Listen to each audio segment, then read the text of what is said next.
What's up guys, Mike here, and today we're taking a little break from NBA basketball to talk about the future of basketball. That's right, we are going to look at 4 of the best high school prospects in the country, and we're going to compare them to current or past NBA legends. Now, this video is definitely going to be a lot of fun. We're about to see some crazy highlights, trust me. And because of that, I just want to give a quick shout out to Baller Vision. I hit them up, I asked them if I could use their clips for this video, they said yes. So I'm going to put their channel in the description. Go check them out if you want to see more highlights. And also guys, one last thing, I'm going to be doing a giveaway at the end of this video. Based on popular demand, I'm going to be giving away 3 awesome throwback basketball jerseys. Details on how to enter will be at the end of the video. For now, let's jump into this. So first up, we've got a 6'10" small forward, Michael Porter Jr. Now in the NBA with players like Kevin Durant and Giannis Antetokounmpo, you know, big forwards that can score at will and can really take control of games, it's clear to see kind of what direction the NBA is headed. And Michael Porter Jr. looks like the perfect player for the new NBA. I mean, the dude is a legitimate 6'10". He's huge compared to these kids, and he's just throwing down everywhere. He runs fast breaks, he catches alley-oops with ease, and he's got range and playmaking ability. And all of these clips are from a Team USA camp, meaning he was playing against some of the best players in the country and just dominating them. So here he is playing in high school. Things are obviously going to get a little easier for him here. And again, he just shows you that range, man. He's just able to shoot from anywhere on the court. And of course, in today's NBA, yes, these tall forwards are dominating, and it's because they're able to shoot from anywhere, and they're also able to make plays and play defense. You see the shot blocking, and again, the range, it's insane. He's even catching it in the post, just throwing down. And yeah, so he's going to Washington. He's following in Markelle Fultz's footsteps, and his high school basketball coach is actually Brandon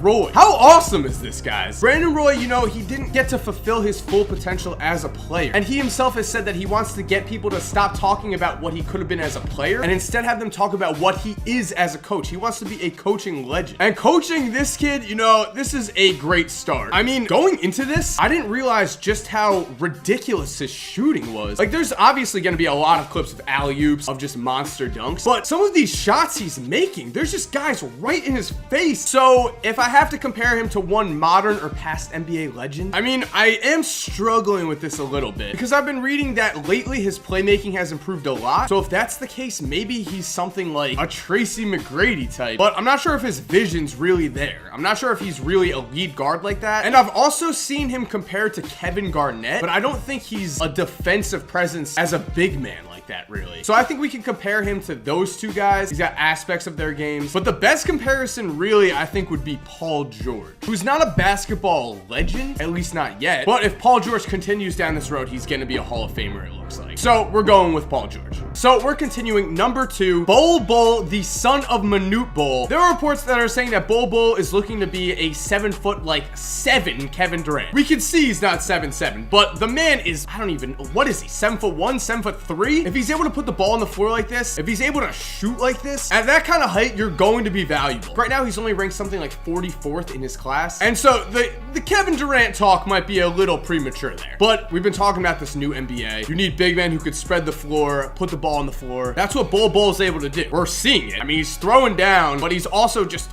shooting in people's faces. Someone with this height, with this length, if they weren't an NBA player, I'd be shocked. I don't know if I agree with the Kevin Durant comparison, but I understand what they're saying. And Kevin Durant, meanwhile, is like 7 foot tall himself. Pretends to be like 6'10". You're fooling no one, KD. So best case scenario, Bol Bol becomes a 7'3" Kevin Durant. You know, worst case scenario though, he becomes like a 7'3" Austin Day. And that, well, Bol, you know, I'm hoping you go the KD route. Okay, number 3, LaMelo Ball. You all knew he was coming. Our 4th prospect is actually the number 1 prospect in all of high school basketball right now, so we'll save him for last. As for LaMelo, well, let's just talk for a second. Let's just talk as we watch things like LaMelo pointing at the half-court line and shooting from it and making it, and him just draining threes from just everywhere on the court. I mean, if half-court shots were easy, you know, these 30+ foot jump shots, just a piece of cake. He's also, of course, able to distribute the ball. He scores off the dribble, he scores in the paint, and he's not that tall right now. The ball just goes into the basket when it's in his hands. Just that simple. Look at these shots. And at first,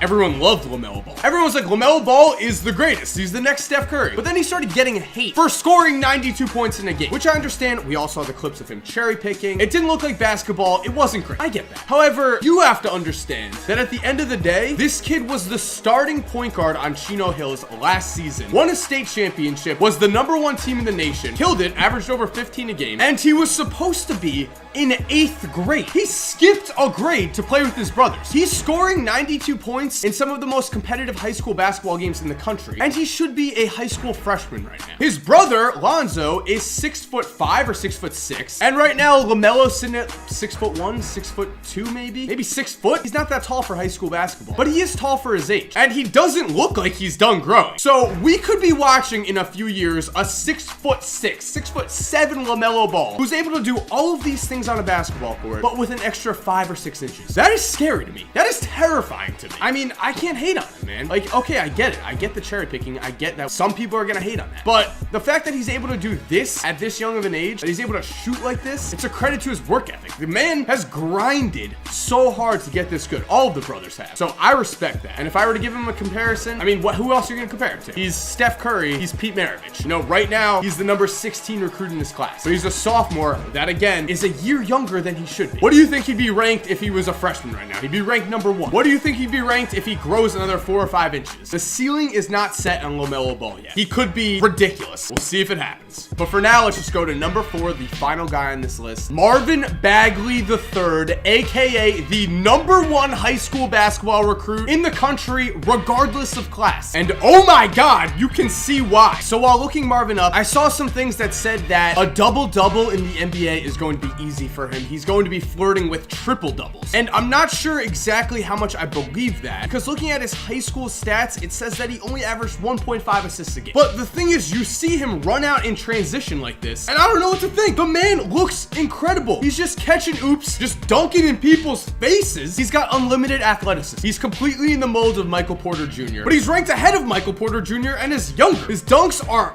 vicious. What I'm thinking here is that he's more of a power forward. It looks like he's operating more on the inside. He's just catching oops. He's just dunking, just bodying people and scoring in the post, which is awesome, honestly, because at the end of the day, yes, this modern game of basketball that everyone talks about, we've got Anthony Davis, Karl-Anthony Towns, DeMarcus Cousins, we've got some of the best centers in the NBA. They're spotting up way more than big men ever did before. But dominant big men around the post, don't sleep on that still. You still see someone like DeMarcus Cousins score so many points at such a high rate because of how good he is around the basket. It looks like Marvin Bagley III is going to be one of those kind of guys. And you see Paul Pierce and Chris Paul watching on, laughing at just how dominant he is. So yeah, I'm making a big deal about him scoring in the post, but these last highlights are really proving just how multi-dimensional he is. We've got these scores in transition. He doesn't have to finish with dunks. It's good to see layups around the rim sometimes. It's good to see that a guy has that kind of touch. He can finish with dunks though. He's finishing with plenty of dunks. He's very athletic. I like it. And I like that he's a left. People sleep on lefties sometimes. You know, you're so used to just guarding right-handed players. Lefties gain an advantage. Marvin Bagley III's own words: if you don't want to be the best, then why play the game? That's the kind of guy I want to root for. I want to root for a guy that's going to show us greatness. I'm going to give the comparison of Kevin Garnett. I'm going to give him that comparison, but like a more modern version of Kevin Garnett. One who was raised in this AAU mindset. One who as a high school kid could already score in transition and can shoot the ball. Because we see the blocks, we see that athleticism, and we see the mindset to want to be great. That's everything a young Kevin Garnett had. So I'm really excited to see how this plays out. I really hope Marvin Bagley just kills it and just becomes the player that he wants to be. Hope you guys enjoyed watching this video. This was awesome. I had a lot of fun. You might have noticed players such as Zion Williamson were not included in this. Well, if this video does well, then I'm going to be doing a video with Zion in it definitely in the future. Because trust me, I've got some things to say about him, and I know you guys just want to watch Zion Williamson highlights. I mean, who does? And with all that said, let's get to the giveaway. Actually, you know, first, if you're new to this channel, I would really appreciate it if you subscribe. Make basketball videos like this, do NBA what ifs. We have a lot of fun. So I'd love if you subscribed. And as for the giveaway, yup, going to be giving away at least 3 NBA throwback jerseys. So not that expensive, you know, could be as many as 5 or 7. So all you have to do is just go to my Instagram at Mike Korzemba. Link will be in the description. There's going to be a post, and it's just going to say like this post and comment, and you enter the giveaway. Also, of course, you know, you got to follow me. Just got to throw that in there. I mean, I make some cool NBA posts anyway. We're going to be doing a lot of original content this summer on Instagram too. I think you'll enjoy following my Instagram in general. So good luck in the giveaway. Thank you guys for watching this video. Thank you for all of your support. And as always, have an awesome day and cue that music.